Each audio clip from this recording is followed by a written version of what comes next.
The Mariners are set up incredibly well for 2026 and beyond because mortgaging the future is not what Jerry or this front office brass does.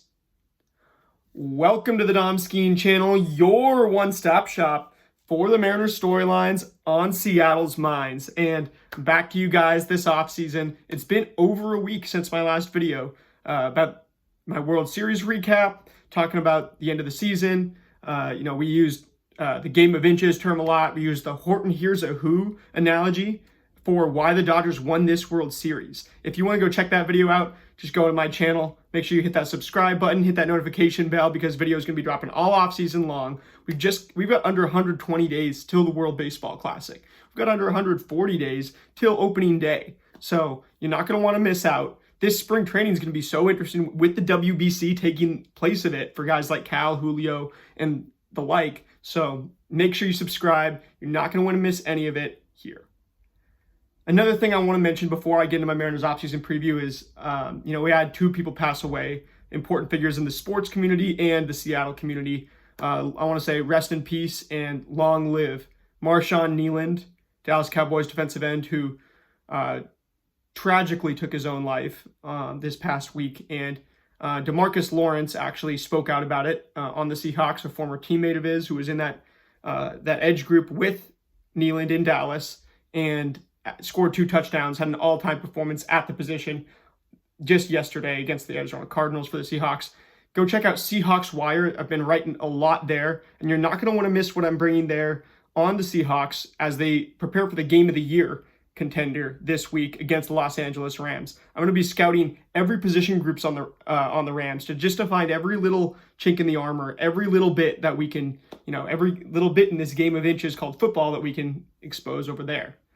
But going back to Seattle, Lenny Wilkens tragically passed away this weekend. It's funny, I was down by the Climate Pledge Arena checking out his statue, thinking, Lenny Wilkens, I don't know enough about what this guy did for our sports community here in Seattle, but an absolute powerhouse of a figure in the community, in the sports landscape, one of the NBA's top 75 players of all time, top 15 coaches of all time, the only guy to coach the Seattle Supersonics to a world championship, and the first and only world championship that Seattle had until the Seahawks won in 2013, and the Sounders have won several more. I mean, obviously the Storm as well, but in 5 major sporting leagues in America. Now, after, long live both of them, rest in peace, and I hope their families get, I just wish, my thoughts and prayers go out to their families and loved ones. With that being said, on to the Mariners offseason preview. The Mariners are set up extremely well for 2026 and beyond, and because we're not mortgaging the future. That's not what Jerry does. That's not what the brass does. It sounds a lot of the time like Mariners fans would prefer to have an AJ Preller type GM who's willing to just trade everybody and everything to go get a Juan Soto at the deadline. But what happens when you do that?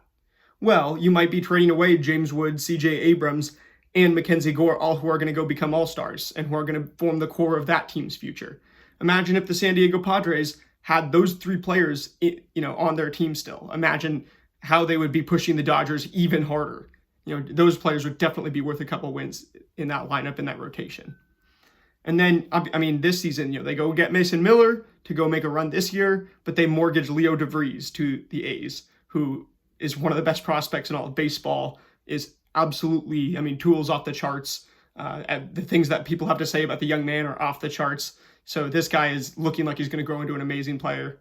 And it annoys us, being in division, but the A's are set up extremely, extremely well for when they move to Las Vegas in the near future. And the Mariners are set up extremely well because we don't make those tradeaways. We don't necessarily acquire the prospects like the A's do, but we don't trade them away like the Padres do. We scout extremely well. We draft extremely well. We hit those international polls extremely well for guys like Julio Rodriguez, Laz Montez, and Felin Celestine. And then we stick with what we can do, and we do a very, very 1-0 approach without mortgaging the future. And my big hypothesis on this whole thing is that, podcasters sometimes and I have appreciation for all the podcasters in this Mariners community, the YouTubers in this Mariners community who put themselves out there like this, because if anybody knows how hard that can be and how rough it sounds, especially when you're starting out, it's me. However, podcasters like Locked On Mariners are looking very, very surface level, and they're the main one that I have spirited and good-hearted disagreements with them. I will promise you this team will make decisions on baseball players, analyzing them much closer than talking heads. For that reason, I do not ask for a perfect Mariners offseason.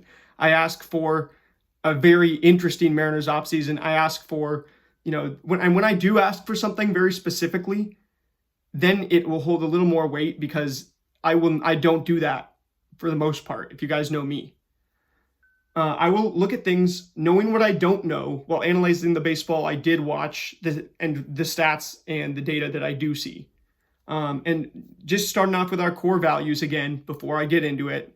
We're about 6 minutes into this video and I haven't gotten into the specifics, but I'm going to go over all of them.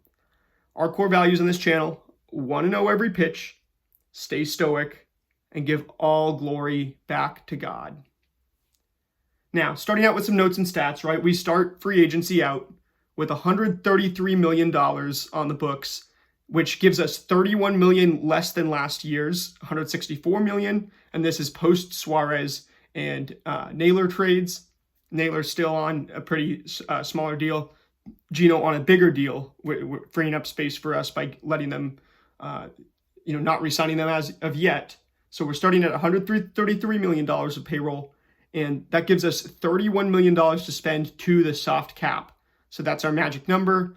Now, Munoz came back for $6 million on arbitration. That puts us at $139, and that gives us $25 million to spend in free agency as it looks right now, just to get back to the 2025 number. So we definitely should have that much. And Jerry Dipoto did mention something about, getting back to that payroll number as a good estimate of where we want to be at, which I understand as well. It's really tricky because you want to make a big play, especially after you're, a few, 2-3 innings away from the World Series for the first time in franchise history. It's really emotional, and you really want to go and grab an Alex Bregman. You want to go grab, some of these big time names, like a Kyle Schwarber even. We're going to get into some of those things later. However, when you look at what we have on our team, we have a lot of young players, a lot of guys on club controllable deals right now, from our entire pitching staff other than Luis Castillo to a lot of our lineup as well, and all the names that are coming up in our organization, where we've got literally, by many baseball executives' standards, the best farm system, the best system in the MLB. And for that reason, you don't want to pay guys on long-term deals right now, because you're going to want to re-sign these guys later in the next several coming years. Which is why I would prefer to see we go and extend Logan Gilbert than we trade for Tarek Skubal. Tarek Skubal would be a 1-year rental. We would give up stuff to do it. We'd make a big push having him. Having another lefty, a lefty in this lineup or the rotation would be awesome. He's got really funky mechanics, and he's 29 years old with an injury history. So he's not somebody that I could explain why everything works so well. I also remember his second career start in Seattle against Logan Gilbert. He was throwing 92, 93 guys. When he came up to us in the playoffs, right, and in the Guardians, he's in the 7th inning on his 105th pitch, throwing 102 miles an hour on the sinker. He comes here, he's just throwing 99 mile an hour sinkers, and he's throwing 89 mile an hour changeups that our guys cannot hit. Looks like the best pitches of all time against us. And for that reason, right, with the funky mechanics, this very specific style that is, I don't think that he's going to be the type of guy that the Mariners want to go get, because we have a very strong prototype of starting pitcher. And if you look at all of our pitchers, you'll notice low arm slot. You're not going to see a lot of Jonah Tong. You're not going to see a lot of those, some of those Blue Jays splitter heavy guys, even you Savage, kind of a high over the top arm slot, even Gosman a little different, but those, these over the top arm slots, you're not going to see a lot of that in our rotation. All of our guys are lower arm slot guys. They are, guys that throw good fastballs, but have these, good secondaries as well. That's a very basic thing for any pitcher that you could say. But we are very horizontal fastballs, as evidenced by Brian Wu. We like some funky fastball shapes We're not somebody, we don't try to go find the next Garrett Cole. We don't try to go find guys who are just, throwing a really good fastball, coming over the top. We have a very specific style of starting pitcher, and I'm not sure if Tarik Skubal would be the guy that we would go after. And even if we did, I'm not sure it would be worth it to mortgage the future to do so. I mean, because you look at the MLB right now, a lot of these top players were once either top prospects who, got traded or didn't get traded when they could have, but were definitely in those talks at times with those teams. And then, or if they weren't a top prospect, they were a grinder, a guy who made it through, who people were saying, oh, who is this guy, right? Who is so-and-so? And Tarik Skubal kind of fit that lens even more than the, more than like the big time prospect lens. But you look at these, the best players in the MLB right now, it's, either they were a big prospect or they weren't, but they got there for a reason. And you don't want to be the ones, you don't want to be trading those guys away. Because if you really understand ball, if you know ball, you know that those prospects are going to matter. And the Mariners have had a lot of trouble developing those guys in the past. With Danny Holtzen and Taijuan Walker, and things like, Danny Holtzen, a freak accident injury. Taijuan Walker, just a very prolific pitcher that never took a next step into an MLB, above average MLB starter level, even if he's had some great years in a long career. Then, James Paxton did work out, right? But he was the lowest of those three pitching prospects, more in the 60 to 70 range on the top 100 list. Weird kind of history. Dustin Ackley, you can go back to Jeff Cirillo, very weird with our top picks working out the way that we wanted to. And even Mike Zunino, excellent defender, had all the pop in the world, but just could not really be taught a holistic plate approach. Or didn't end up getting taught that holistic plate approach, even if he could, whatever. But when you look at our prospects haven't panned out necessarily the past bunch of years, it doesn't mean that they're not going to pan out now. That's a complete logical fallacy, and we don't want to look at it that way. And Jerry Dipoto, so far, has overdeveloped his prospects. You look at our starting rotation. None of them were necessarily expected to be all-star level, but they've all blossomed into it. Brian Wu, obviously not, but our pitching coaches saw something, developed that thing, and then, it's only crazy until you try it and it works. And the same thing, with Bryce Miller, just has the plethora of pitches. He can throw shit at the wall until, excuse my French, can throw stuff at the wall until it sticks. But you also look at, sorry, I feel bad about it. I try not to do that on this channel. You know what I mean? But you go for like guys who can really, have a style. And you don't just want to go and say, okay, this kid is 6'8", he throws upper 90s, or he throws low 90s in high school, stuff like that. And then, those are the very basic surface level things that we want to get away from, especially we're looking on YouTube, right? If you're watching this video, especially to this point, right, it means you're interested and you want something, you want nuggets of gold you want diamonds in the rough in terms of analysis. You do not want to just hear, oh, ERA, height, weight, speed, stuff like that, right? Anyway, moving on from the notes and stats and kind of explaining why we're not, I don't think we're going to make any huge trades and trade away huge prospects this offseason. I know Buster only reported us in on Skubal. I think that's more of like a makes sense thing, and it's something that we wouldn't rule out. You never want to let them know your next move, but it does not make too much sense to me based on the Mariners' prototype at pitcher, the Mariners' development right now with our prospects, and the fact that you would not likely be in a better position than the Tigers are to re-sign him, especially because we've got young guys that we want to re-sign. Then again, also, you bring the human element into it. Seattle, Tarik Skubal obviously was at Seattle U, an awesome guy, I'm sure to have in this clubhouse, but you're going to take somebody out of this rotation. You're going to go start kind of ripping up the fabric of the human beings and the collection of human beings that got us to the ALCS and within, just innings of the World Series this year. I don't know how you can justify saying, hey, we're trading our all-star pitcher who guys are, that are breaking out into top 10, top 5 status at different points of the season for a guy who's already made that breakout, who's about to get more expensive quicker. Would anybody here be shocked if Logan Gilbert won the Cy Young for the American League in 2026. I mean, so far, I think he might be my pick.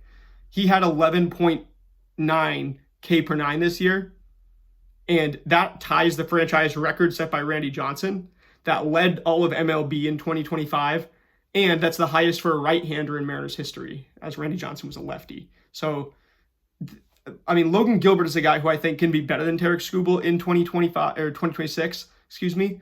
So I would not be happy trading him for, straight up. I mean, trading him straight up for him, I understand, yeah, Tarek Skubal's had those good years, but it's like, why can't Logan Gilbert go have that same success right now? I honestly think that these things are a little flukier and a little more, very, very more fine detailed than it's easy to look at, because the same people who are telling you to trade for Tarek Skubal right now, I guarantee you, when I was watching him, go up against Logan Gilbert's second career start ever, Tarek Skubal was a rookie. Nobody would have told you that Tarek Skubal was going to be better than Logan Gilbert. There was nothing really that could prove that, or there wasn't really any big indicators of him taking that next step. I mean, he definitely been in more of a two-pitch pitcher his whole career, and even with the Mariners, using some of the other pitches to get his sinker and changeup combo going, which become just incredibly dominant. But this is a guy who has a really weird delivery style, a really weird mechanics, injury history. He's 29. He's hitting the free agent market next year. And I mean, he's a two-pitch pitcher, that tinkers and then becomes this amazing strikeout guy with a really weird style. I'm not going to trade my prolific Logan Gilbert for that, plus another, a Bryce Miller or Brian Wu, or even trade some of our top prospects. Definitely not letting Colt Emerson go almost no matter what. Also, another thing that people don't realize, the Tigers are absolutely reloaded on the Tarek Skubal front. They have Max Clark and Kevin McGonigal, who are going to be coming up to the big leagues in either a year or two, or maybe even longer. But both of those guys, if you go see what they're doing in the Arizona Fall League, Max Clark is more active than anybody on social media in baseball, and he's posting videos of him in the cage. He posted one today of him hitting a righty sinker, then a lefty cutter, and something else combo. So, you can see that Max Clark and Kevin McGonigal are really the future of the Tigers, and for them to reload now to put some guys around those guys would make sense. Then again, right, I'm not trading Harangelo, who's ridiculously unique. If we're going to go for unique stuff, why are you, definitely not going to trade Harangelo. Definitely not going to, what's his face?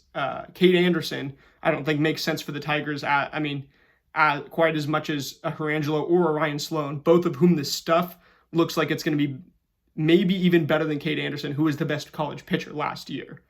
So anyway, getting, all those guys really do set the framework for what we want to do, because this is not just a 2026 conversation. This is a beyond conversation, as much as nobody wants to hear that. And I've spent 18 minutes talking about it. And now we're going to get into, if you stuck around this long, now you get to hear about, who I think we should bring back, what our needs are, and internal fixes we can use. Some guys within the organization that we just need to stop hating on, quite frankly, just need to look at in a better light. And then even one or two other things that I want to talk about. But as far as bringing back Josh Naylor, I said it at the end of the season, and I'll say it again. Josh Naylor is as clear of a bring back candidate and as clear of a we need to drop the money candidate on this guy, back up the Brinks truck candidate, as we've had in maybe a decade.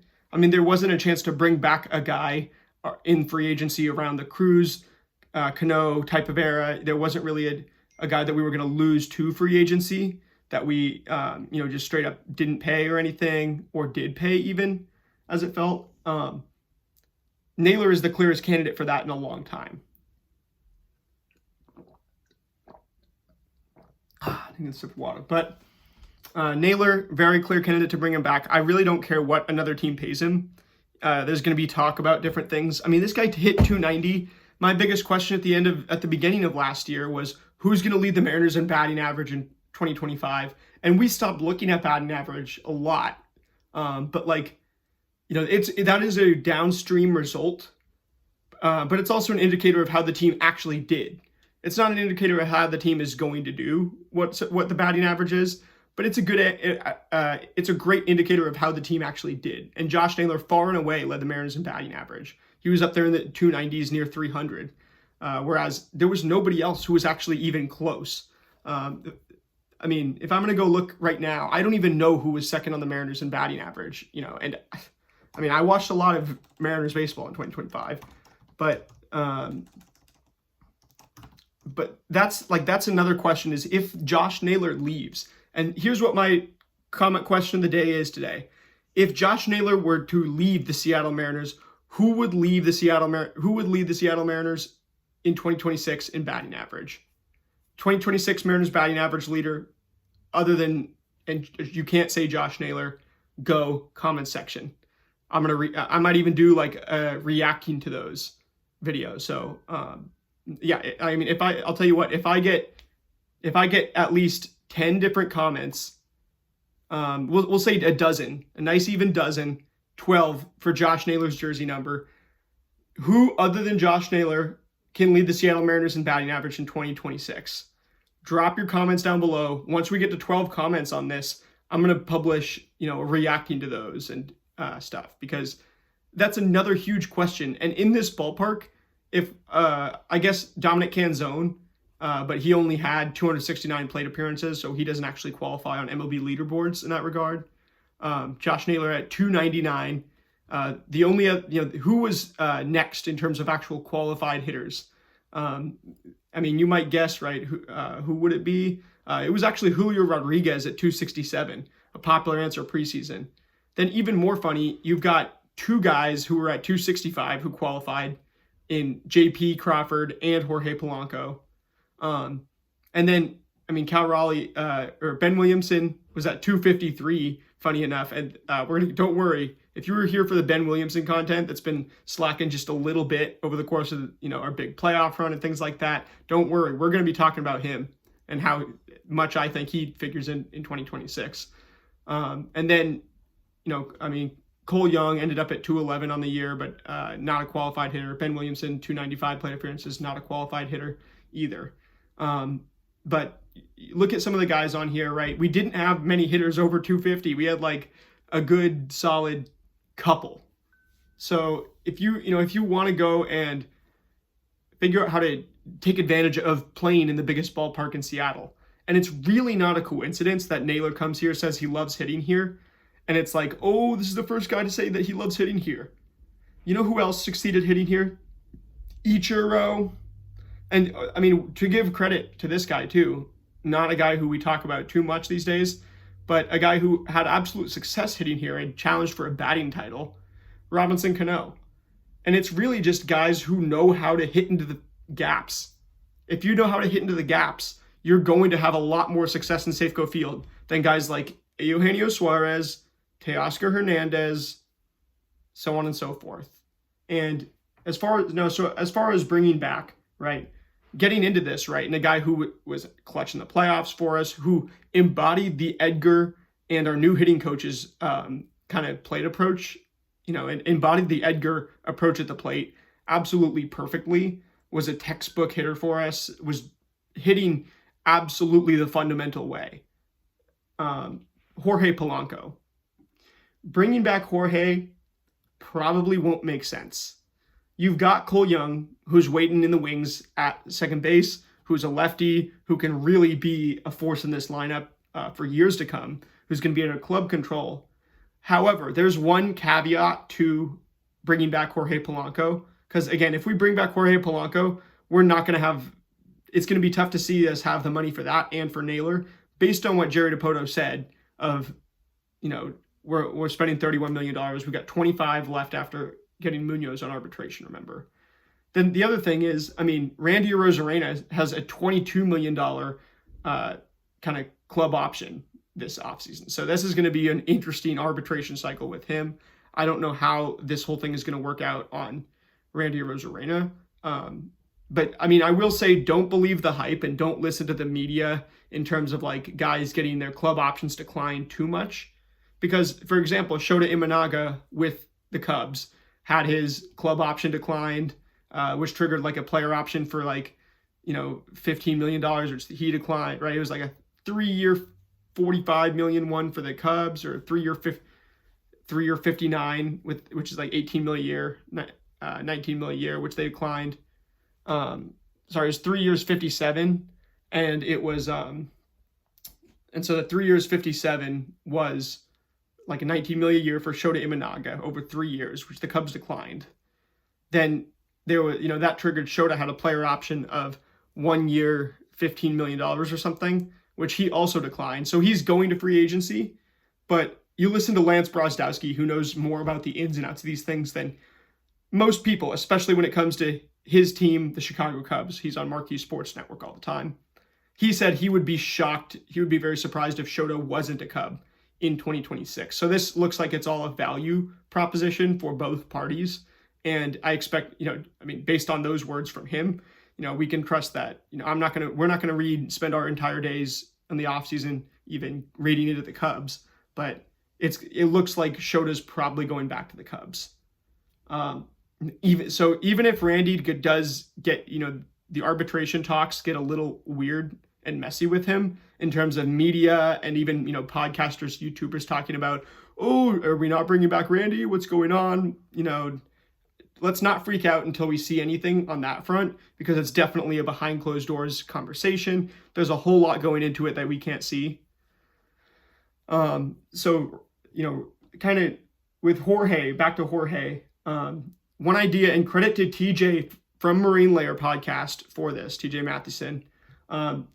If we needed an emergency first baseman, say Josh Naylor leaves, the plan at first base is very thin. It's the thinnest position organizationally in terms of depth, in terms of the system. You have guys like Spencer Packard who might step in. Luke Raley, there's some questions as to whether he'll be on the team in 2026. But you don't want to end up in the spring training situation where you're throwing somebody out there who's really a platoon guy, like we did with Raley this past year, and then Rowdy Tellez comes in, based on a paternity leave or something in spring training, and then you end up with a platoon of guys that you really didn't want either of them playing every single day, or you didn't even really necessarily play, like those guys as a platoon was a kind of not the plan you really should have been looking for. Then even, trying to get like a Donovan Solano in the offseason to shore it up. You really didn't have a whole lot of good options. You had a whole lot of options that none were good. Then you see a real first baseman, Josh Naylor, come in here. Oh, he is made to play first base on defense. Oh, he is hitting in the middle of this lineup for average in a way that we haven't had in Safeco Field since Robinson Cano and possibly Ichiro Suzuki. Very interesting stuff there in terms of like Naylor just completely fit this team like a glove. And that's why, in terms of backing up the Brinks truck, give him what he wants. I see Spotrac predict him at $15 million. But all the talk you hear around Josh Naylor since we got him is people underestimate his value to this team. It doesn't just show up in the stats, which are already a 300 average and really good defense. He's so valuable to this team, the clubhouse, and he's a leader, and his, style of stoicism, and, people think he's angry, and, the kind of the competitive flair and juice. All the talk is about how valuable he is to the team in intangible ways. And the tangible stats are literally fit this team like a glove at first base. So it's like, why, if you don't re-sign Josh Naylor, it's a very hard to see why, even from the outside looking in, not knowing what we know or not knowing what we don't know. And people throw around the name Munetaka Murakami. He's a third baseman who is coming to the MLB this year, probably the best Nippon professional baseball bat, the best Japanese bat that's going to be posted this offseason. I've heard, Lance Brozdowski, credit to him using his kind of analysis to look at Murakami, a guy who, and the big news on Twitter is, this guy had a really terrible batting average on pitches over 93 miles an hour.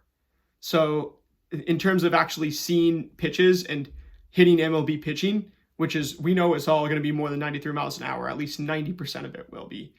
It's going to be kind of a hard proposition to see him come in year one and not struggle. And even Shohei Ohtani, took a little while to get to where he is now. And I would argue that only maybe 30% of his potential was showing up at the plate.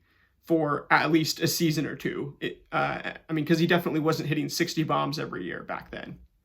So Munetaka Murakami is a weird one. It's one that I'm interested to see how we scout him. I'm interested to see how the MLB scouts him. And I think the contract he gets in the MLB, as well as where he goes, is going to be the most revealing piece of info that we get about Murakami coming into the MLB. There's also, Tatsuya Imai is the biggest arm that's being posted. There's another arm or two that Brozdowski mentioned. I would go watch Brozdowski's video about the top 5 Nippon professional baseball, Japanese posted free agents this winter, because that will kind of give you a good idea of actually who the players are and not just kind of a hype cycle on a first baseman, a third baseman, whatever. There's also a first baseman who seems to be a little more well-rounded, who I really don't know that much about. And I've seen the Mariners link to him. I know that Marine Layer, they did a Murakami episode, I think today. They did an episode on that the other dude that plays mostly first base before, too, like last week or something. And even Murakami, from what I've heard, is not going to play third base in the MLB. From what I've heard, he's looking much more like a first baseman in the MLB. And again, I'll get into third base in a minute. And then with Gino, I don't want to spend too much time on this because the human being is one of my favorite all time in a Mariners uniform. Obviously, the biggest home run in Mariners history. The only thing that comes close is Cal's clincher in 22. But Gino does not fit this ballpark, and we've tried it twice and found this out twice, kind of the hard way. He's not going to he's not going to hit for batting average here. He'll play good defense, and he has a prolific arm at third base, so you're not going to want to remove him. He's a guy that you have to put in the lineup every day. You don't have an option, and you're going to have to pay him quite a bit, so it does not really make too much sense to play Gino.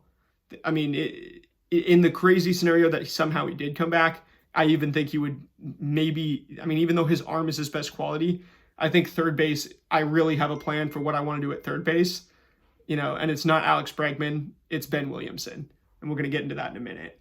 Our needs, right? Assuming that everybody that is a free agent right now walks. It is like first base, which it's a need right now because Naylor's not on the roster. Second base, third base, needs right now because the guys who played him primarily last season and in the playoffs, those guys are not on our team right now either. Left-handed pitching is a big need for us because, we struggled with Spire and Ferguson as much as I absolutely love our contract killer Gabe Spire out of the bullpen. I love Caleb Ferguson, the move for him, getting a good lefty at the deadline. But we definitely have a need for left-handers, just considering that we are a rotation of 5 righties with low arm slots. It's going to work in the regular season, totally. But when it gets to playoff time, you're going to need more left-handed pitching. And right now is a good time, for us to take some flyers. Left field could be an issue, but right field with Robles could be a bigger issue as well. So it's really kind of an interesting, weird spot. The one thing that you kind of really should expect to see this offseason that I would say is another lefty in the bullpen. Again, this is something that you can really find throughout the year, bullpen and stuff. Like, this is not something that you're going to need to take care of now, but I expect there to be some more left-handed pitching in the system entering 2026. Now going into the internal fixes, which is the reason that you might want to look at internal fixes is because if these guys don't work out, you can fix it at the deadline, but for cheaper, and they probably will. Now, if you've been around on this channel, you know how big of a fan of Ben Williamson I am. He might be, and I think he needs to start on opening day at third base. I am 100% convinced Ben Williamson is the 9-hole hitter in this lineup on opening day.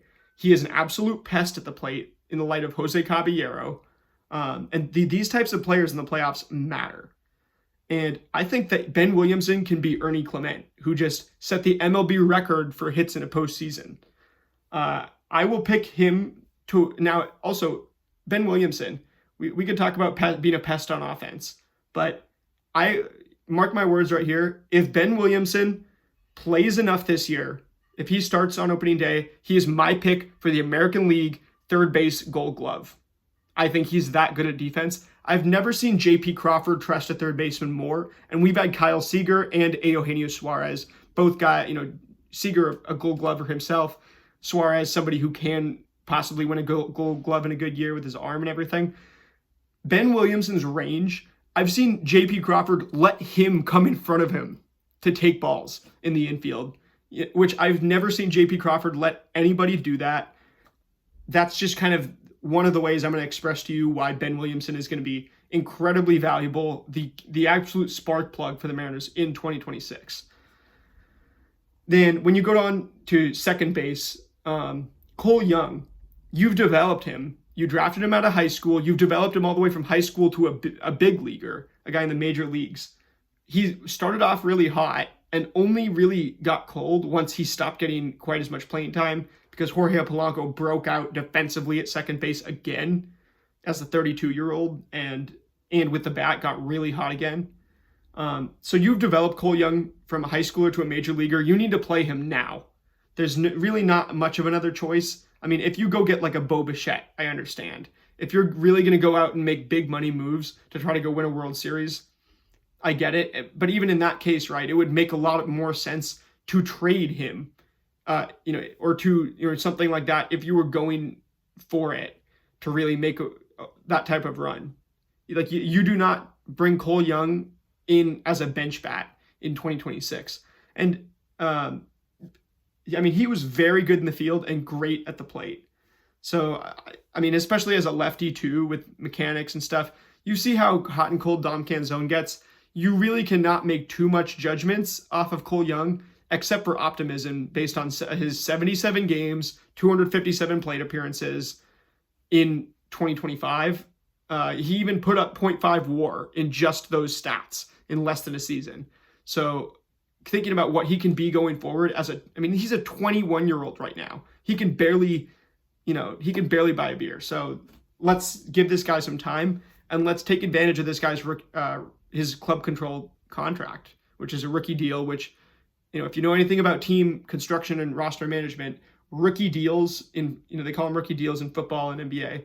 They call them more club control in the MLB, which we'll talk about more this offseason as well.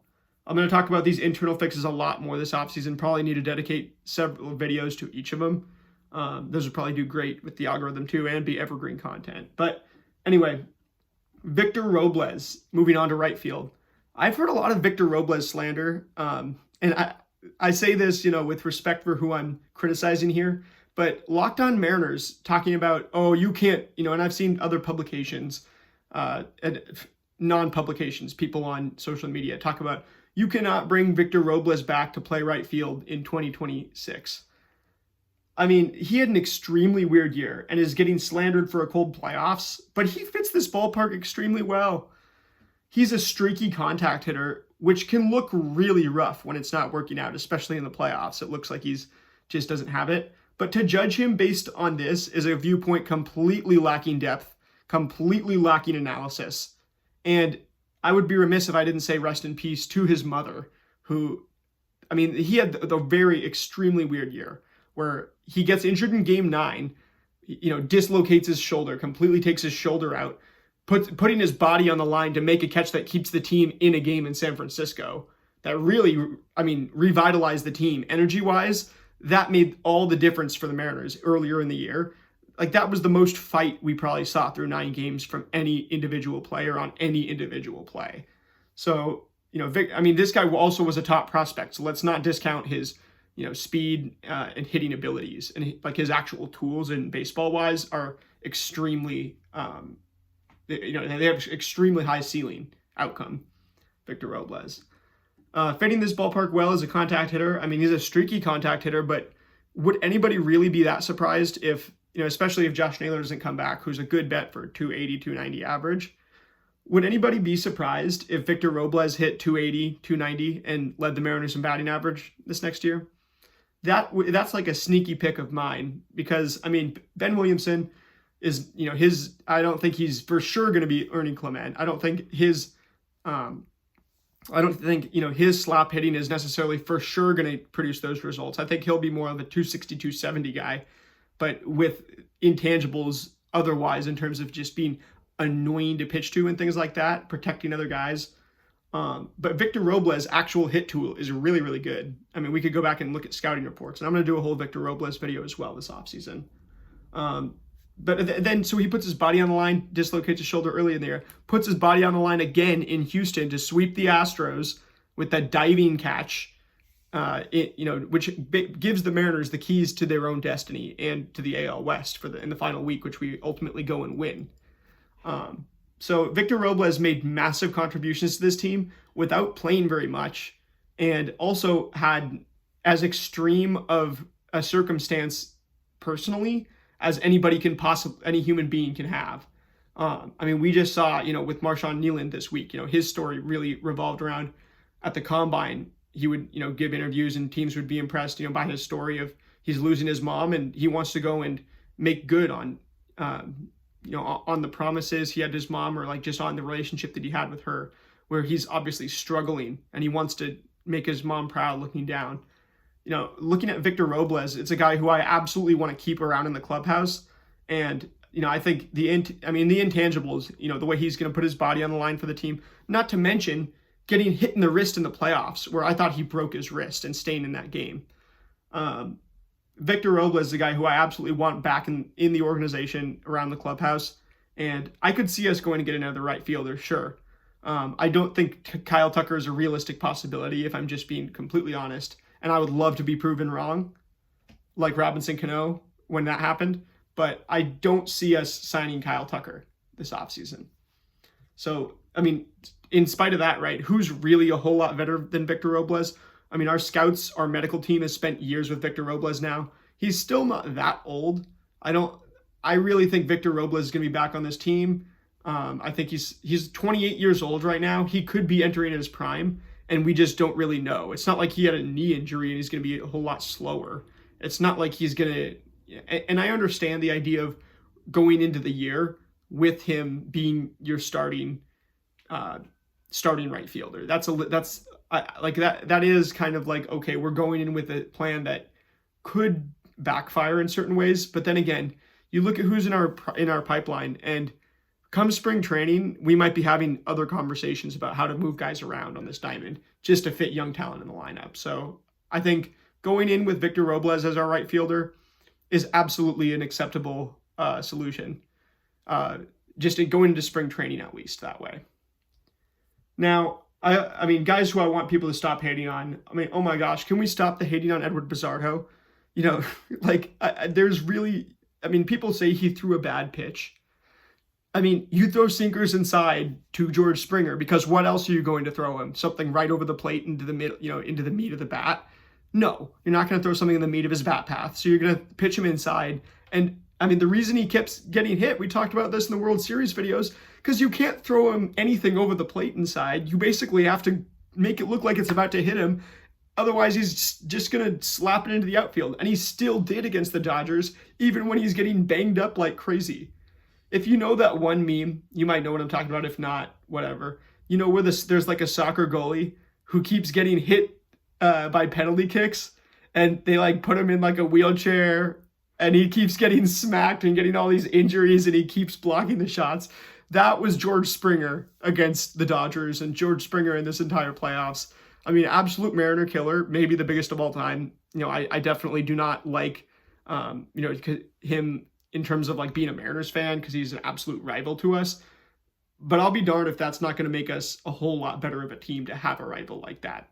I mean, anytime you need an extra rep in the gym, just think about George Springer. And so again, Bizardo, it's more like George Springer's really good and really, really hard to pitch to. And you threw a good pitch and you still lost. And the Mariners organization is going to get a whole lot of data and now gets to go work on this a whole lot, because we didn't get the easy answer in getting Springer out in that one time and making it to the World Series, which makes our odds of winning the 2026 World Series that much better, in my opinion. Gabe Spire, had a few rough outings in the playoffs, but they were so few and far between in the regular season. This is a guy who, when you have one single left-handed pitcher out of the bullpen and none out of their rotation, that you're really are in the circle of trust in the MLB, especially in 2025. Well, I mean, why would, if you're scouting the Mariners against them, why don't you say, well, I'm going to scout their one left-handed pitcher to death, and then our righties are going to be able to absolutely mash him. I mean, that's a very clear way to just poke a hole in our armor. So with Gabe Spire, the problems of, were more about hitting the one lefty that was getting used, and him probably being scouted did that. Again, he's a bullpen pitcher for a reason, a matchup guy who has a few really awesome pitches, but not a guy who's going to go out there with 6 pitches and really keep you on your toes in terms of what pitch is coming. So, I mean, Gabe Spire is a guy who, it's more like we need some more lefties so that he doesn't have to be the only mercenary in the bullpen when we have this guy who's elusive and you're our only assassin. That's just that's like something you see in movies. You need different assassins so that the one who is always attacking, right, who has his signature style of being an assassin, doesn't get figured out. And I think that's pretty much where I am with Gabe Spire, because he is our assassin. Carlos Vargas, a guy where if I were to have you go to the scrimmages, you watch Carlos Vargas and you watch the rest of our pitchers, you would not hate on Carlos Vargas as much as, and I say you in terms of the people who are saying, oh, well, Marine Layer had some good points about him having awful stats for players who pitched like 70 innings or more, right? This dude did pitch more innings than Munoz and guys, I think Brash, stuff like that in 2025. But Vargas is a guy who is really, really good stuff that, the stats definitely are not favorable to him, but I would not be too quick to count out the stuff of a Carlos Vargas. And they even, to Marine Layer's credit, right, they say like, we see the stuff, but it's just like the results are so bad. Like, how do you not make a change? You just don't, because again, we have another year of data on Carlos Vargas. So do other teams. But in terms of starting him in the year as an arm, it's, and credit to Lyle one last time, right? He can start the year as the guy who comes in when you need innings, in kind of a blowout or a game that's out of reach. But he's not going to be in the inner circle of trust. But then again, throughout the regular season, you need guys that are not inner circle of trust relievers on the roster. Then you go on to, Victor Robles, again, people saying, oh, well, you can't have Victor Robles starting, and stuff.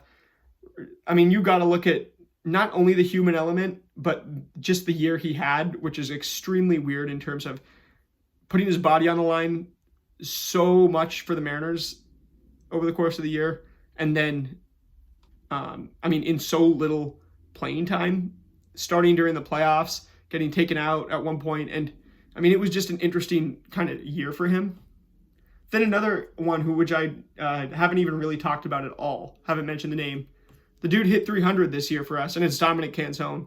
Was absolutely cold in the playoffs. A guy who, in my opinion, was kind of eating off of the easy pitching. He was kind of eating fast food in terms of like the easy pitching. He goes to Kansas City, mashes 3 home runs. But he put up 1.6 WAR in 82 games, 269 plate appearances. I think he's a guy who's going to be able to, get really hot and really cold. Now, we might want to go with one platoon in the roster, and it might be DH, it might be right field. And Canzone is a guy who can do well, especially as the left-handed side of that platoon. But he's also a guy who, if you give him more playing time, is he going to get better with his golf uppercut swing against the left-handed pitching? I'm really not so sure. So Canzone, I could see him playing 100 games. I could see him playing 120 games, against right-handed pitching. But those other 40 games, you might just be better off going with, I don't know. We even saw Mitch Garver come in at times and be really clutch in those spots. In terms of right-handed hitters off the bench, I think that's one of the places where we're going to be the most loaded. Another guy who is going to be tough to say, like, oh, you're going to be our backup this year, but it's tough to find another option, is Harry Ford. Great catching prospect, a guy who has the stats to be, if any other MLB team than the top 4 finalists who all have catchers that are, all-stars and have chances. This is a little bit of a hot take for some of them, but at the Hall of Fame. It's like, if you're not one of those top 4 teams, one of the best catchers in Raleigh, Will Smith, Alejandro Kirk, William Contreras. There's like 20 teams probably that would cut their catcher and ride with Harry Ford going into 2026. And a crazy idea I'm getting just as I think about this, JT Realmuto might not be back with the Phillies this year. There's a good chance, there's just a little chance, an outside chance somebody else signs him. It'd be funny to see him like go back to Miami or something, right? Who might be a bat or two away from contending. But I would really like to see the Phillies trade for Harry Ford and see what we could get from them on that end. Maybe, I don't know exactly how that even would work, what would make sense. Anyway, I'm going to have to look at that a little bit more. But then, Harry Ford's going to profile as our backup catcher. Another thing that's interesting, and I haven't even really thought about this too much, is that Julio Rodriguez led the entire MLB in at-bats, and he led the entire American League in with 710 plate appearances. Mariners games start at 7:10 p.m. on the dot on weekends, especially in the summer. Mariners games are broadcast on the radio on 710 ESPN Seattle. So it's very funny to see, Julio 710 plate appearances, which led the entire league. And Julio has a little bit of LeBron James to him, where, for years, what was the book on LeBron James? Obviously, he's faded now that he's almost 40 or past 40. The best ability is availability. And part of the reason that Julio Rodriguez is on a clear-cut, no doubt Hall of Fame pace as a 24-year-old right now is the fact that he is available more than anybody else in baseball. This is the first year that he didn't get a long-term injury. Didn't even really get too much short-term injury. He's kind of bulked up a little bit. He's kind of got to the point where now he's ridiculously dependable as far as a power speed guy in the lineup. Amazing defense. I think he got a little bit robbed for that Gold Glove in center field. I think Ceddanne Rafaela ended up getting it. But Julio deserved, I think, contention for the Platinum Glove, let alone the Gold Glove in center field for the American League. And Ceddanne Rafaela getting it, I'm just not sure. I think the best ability is availability. And, did Ceddanne Rafaela play 160 games? I'm even going to look it up. But anyway, those are some things that, you have a really, really good core, with guys that are really, really available. He played 156 games, and I think he might have had Julio in a few different defensive stats. But again, the eye test with defense really matters.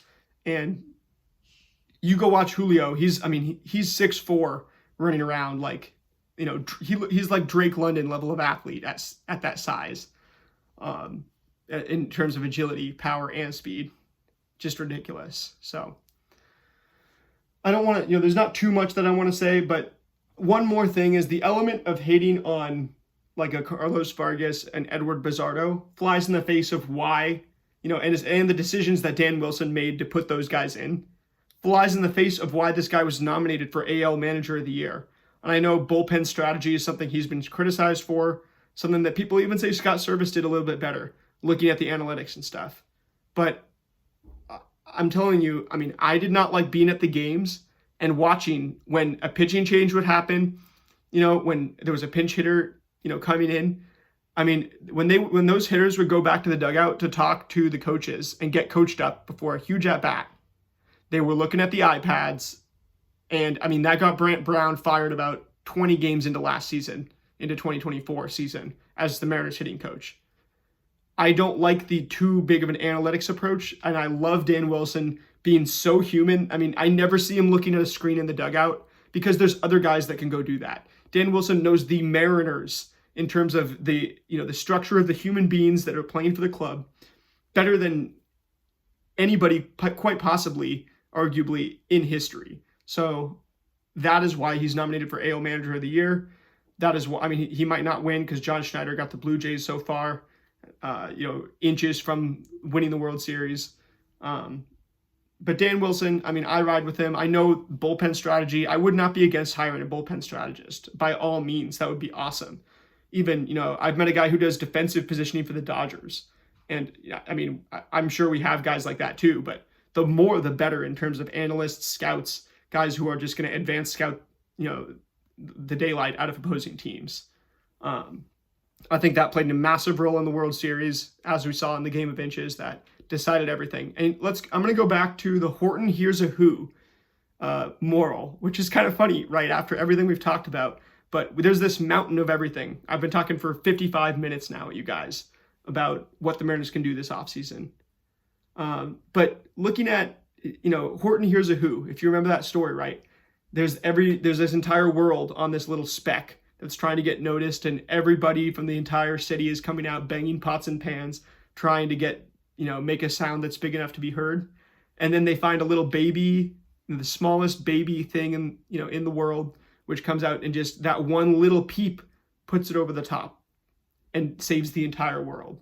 So if you have any doubts, if you think, we knew what was going to happen, or, I compare baseball right now to Horton Here's a Who, and that is the strategy. It's not one big thing or one little thing. And other than re-signing Josh Naylor, there's not another big move that I really need the Mariners to make.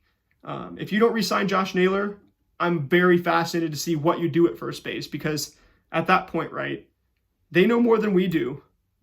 If you don't re-sign Josh Naylor, what can you possibly do? Especially based on everything you've said about how valuable he is to the team. And again, the comment question of this video: if Josh Naylor were not to be on the Mariners in 2026, who would lead this team in batting average? Let me know in the comments below. Once we get to 12, a dozen, Josh Naylor's jersey number, I'm going to be reacting to those. Also going to be coming at you all offseason long, going to make some little more evergreen content, stuff that's not valuable just for a day or for a week or a month, right? Pre-games and things like that. But I'm going to make stuff, I'm going to make a video about Ben Williamson and why he can be Ernie Clement, why he's my pick to win the Gold Glove at third base in the American League this year. Going to make videos about Cole Young, Victor Robles, Harry Ford, things like that. And that stuff hopefully will be valuable to you guys for a month or more. Thank you guys for the support on the World Series videos. If you're a fan of another team and you found yourself here, welcome in. I loved hearing all the comments that you guys have. And I love all the comments about, passion about this game, about the finer points of it, about the game of inches. I can tell when I get comments and it's another human being that is getting fired up. And I know it's not AI, right? AI could not replace the comments that you guys leave. And that's the compliment that I would give you guys. Comment question of the day one more time. Who in 2026, other than Josh Naylor, can lead the Mariners in batting average? I will see you guys back in the week with more of this stuff. Go M's.